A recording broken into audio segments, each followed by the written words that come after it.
Welcome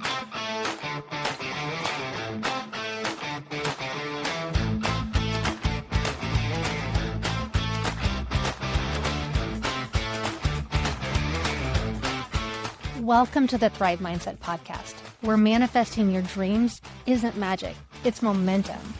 I'm your host, Carrie Dahle, entrepreneur, author, and manifestation coach, and I'm here to help you stop holding yourself back and start building the life you've been craving.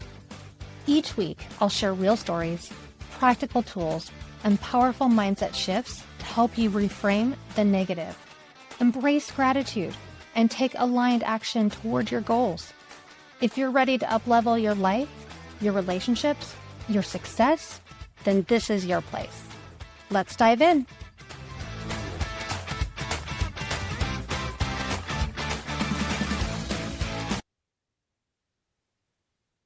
Welcome back to the Thrive Mindset Podcast. I'm Carrie Dahle, and I just returned from my triple R retreat. I just want to talk to you about something that I think a lot of us feel and something that maybe is on my mind right now.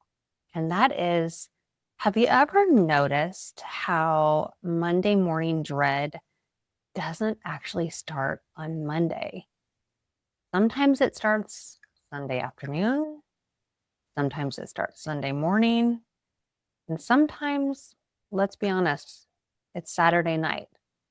And that's like that tight feeling like in your chest. Maybe it's a mental checklist that won't turn off. Maybe it's that voice whispering, enjoy this while you can. And what's wild is this can happen even when you love what you do, and especially when you love what you do. And today I want to talk about why that dread keeps showing up. What is it that you're unconsciously practicing that invites it in? And how to stop manifesting it without quitting your job, without burning down your calendar, or moving to the beach with no Wi-Fi. Although, seriously, that's tempting because, yeah, that's really tempting after I just returned from almost doing that. And I want to do it through real stories, right? Because from this recent retreat, it was a lesson that didn't come in a journal prompt, right? It came from living it. It was on this retreat, a space intentionally designed to rest and recalibrate. And yes, step away from the noise. And yet I noticed something. Even though I said I was resting, part of me was still subtly on call. Not checking email constantly, but just checking enough. Not working, but maybe mentally hovering near work. Not fully unavailable. Because underneath it all was this old familiar belief. If I'm not available, I'm letting somebody down. If I disconnect too much, things might fall apart. Or if I rest too deeply, I'll have to pay for it later. That belief doesn't announce itself loudly. It just hums, right? It just hums in the background. And that hum is what causes this Sunday night anxiety. Even in paradise, even while I was away, even while I was enjoying this magnificent place, I could still feel it, which is just crazy. And here's the thing, most people miss about manifestation. It's not responding to what you want. It's responding to what you're practicing.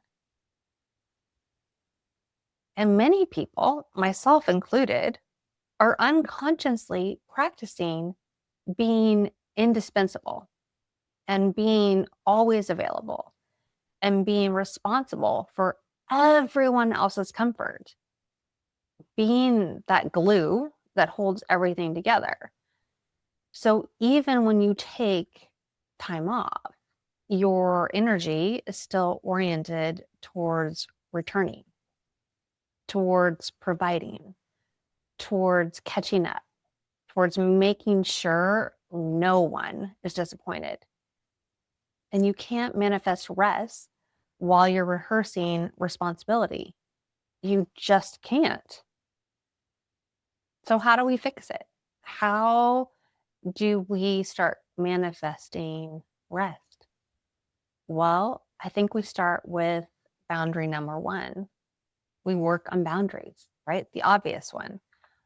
Let's start with the surface layer work. On this retreat, I did make a conscious choice not to check my email constantly. I wasn't perfect at it, but I did have to say to myself not to just peek, not to respond right away, to let the guys handle things. And here's what surprised me: nothing broke. The world kept spinning. Clients were still supported. My business didn't crumble. And most importantly, my nervous system started to exhale, because boundaries aren't about control. They're about safety. And when your body doesn't feel safe resting, it will manifest dread and keep you alert. So it was crazy, because all these years I have thought, I can't let go, right? I can't let the guys just handle it. And it's not fair. I've built a great team. I taught Dylan well. I've taught him how to handle things. I've taught him to reach out when he's unsure, and he can do it. And he does reach out when he's not sure, but he handles it when he's got it. And I have to learn to trust that he has it. And if he doesn't, he'll ask. And that's what he did. He reached out a couple times while we were away, and that was great. But because this time, for the first time, I let him do that, I was able to rest more, which was great. And my body actually felt it. And instead of manifesting dread and keeping myself on alert, I got some rest. So, boundary number two is setting boundaries with people. And this one is a sneaky one. And this one honestly caught me off guard, because even though this retreat was a little different for us, this one was a little bit more about birthdays and having fun with some people, and it was set that way a little differently this year. We set our first week up to be mostly with a bunch of friends and just have some fun, and that was great. But a couple people stayed a little longer, and they stayed into our time. And we had upfront said, hey, this is what we do. This is our time together. We want this time. But even though we had said those things up front, it didn't quite work that way. And a couple of people felt like the party and the fun to continue. And there was this feeling that they wanted every activity and every plan and every moment of togetherness. And yet my body wanted space, not because something was wrong. It was simply because I needed rest and I needed quiet. And so I had to override what others were wanting, and I had to set some boundaries for myself, and I had to say no. And I had to say, that's great that you want this, but I need this. And I needed to let others know that,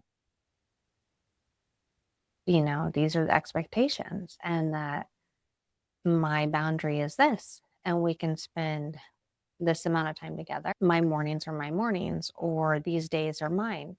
And that was okay. And it was a learning curve for me about boundaries, and it was a learning curve for them to understand that it's okay for all of us to be together at times. It's okay for us not to be together at times. It's okay for people to say no. It's okay for people to say yes. And it's okay. You're okay. But that can be hard, especially when you travel with somebody, and especially when you're trying to make people happy. Boundaries are hard, right? Boundaries are hard with other people, but this was an interesting experience, and it taught me a lot about how to use them. So I would just challenge you to experiment with your boundaries with other people and use it in a safe space. Use it with people you love. Try it with your spouse or your best friend, and just try it in simple spaces and say no. Say no to something that maybe you say yes to sometimes. For me, it was saying no to coming over in the morning when this person kept coming over every morning, and me saying no when she asked if she could come over as soon as she saw me. And I just said no. And she was a little shocked. And she just kind of looked at me, and I said, I'm just enjoying the quiet by myself. And it was interesting, but it was good. It was good for both of us. I would just remind you all that boundaries are good. And the message is for yourself that when you set boundaries in this way, it's good practice, and it will help you set them in your world for work, and it'll keep you from letting resentment and fatigue show up, and keep you from letting that Monday dread show up as well. And then there's boundary number 3, the internal one. And this to me is the most important one. This was the real work. And that's giving myself permission to rest without guilt, to not earn it, to not justify it, to not explain it. Because here's the truth: you cannot out manifest guilt. If part of you believes rest must be paid for, you'll always feel behind, even when you're ahead. So don't feel like rest is something you have to earn. Instead, rest should be something you deserve. Monday dread is often the echo of the week where you never fully arrived in rest to begin with. Allow your Saturday and Sunday to be fun. Allow your Saturday and Sunday to be time for yourself. Allow your Saturday and Sunday to be the time outside that you want. Allow it to be the time with friends, or to be alone, whatever it is that you need and want. But allow it to be your time, so that there is no dread on Monday, so that you can arrive to work, to your life, to the things you have to do, fully rested and able to begin again. This episode of the Thrive Mindset podcast is brought to you by the Scott Lewis Group at John L. Scott Real Estate. Buying or selling a home is more than just a transaction. It's your move. It's your next chapter. And we're here to make sure that your move is remarkable. We know this market inside and out, and we care deeply about helping you find more than just a house. We want you to find the place where your life truly thrives. Whether you're stepping into your first home, upgrading to something new, or starting something fresh, you deserve more than ordinary. With the Scott Lewis Group, it's your move. Let's make it remarkable.